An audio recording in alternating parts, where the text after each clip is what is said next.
పొరపాటున తప్పుడు రైలే ఎక్కామనుకోండి, ఏం చేస్తాము? నెక్స్ట్ స్టేషన్లో దిగిపోయి మళ్ళీ వెంటనే మనం ఎక్కడికైతే రావాలో అక్కడికి వచ్చేస్తాము. ఒకవేళ మనం దిగటానికి ఆలస్యమే చేసామనుకోండి, మనం ఎంత ఆలస్యం చేస్తే అంత దూరము వెళ్ళిపోతాము.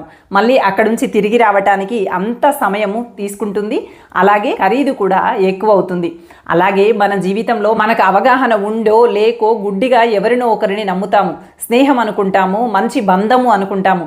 కానీ మనకి ఎప్పుడో ఒకప్పుడు అర్థమైపోతుంది వీళ్ళు సరైనటువంటి వ్యక్తులు కాదు, వీళ్ళ వ్యక్తిత్వంలో లోపం ఉంది, వీళ్ళు మోసపూరితమైనటువంటి ఆలోచనలు చేస్తున్నారు, ఎప్పుడు చూడు ఎవరి గురించో ఒకరి గురించి తప్పుడు మాటలు మాట్లాడుతూ ఉంటారు, వ్యక్తిత్వ పరంగా వీళ్ళకి ఎలాంటి కూడా మంచి లక్షణాలు లేవు అని మీకు ఎప్పుడైతే అనిపిస్తుందో అప్పుడు వెంటనే పక్క స్టేషన్లో దిగి మన గమ్యానికి చేరినట్టుగా మనం కూడా వాళ్ళ నుండి దూరంగా తొలగి వీలైనంత వరకు మళ్ళీ మన స్థితిలోకి మనం వచ్చేయాలి. లేదులే చూద్దాం చేద్దాం అంటూ సమయాన్ని అలాగే గడుపుతూ ముందుకు వెళ్ళావే అనుకో, మూల్యం భారీగా వెచ్చించాల్సి వస్తుంది. అది డబ్బుకు సంబంధించిందైనా కావచ్చు, సమయానికి సంబంధించిందైనా కావచ్చు, మరి ఇంకే అంశానికి సంబంధించిందైనా కావచ్చు.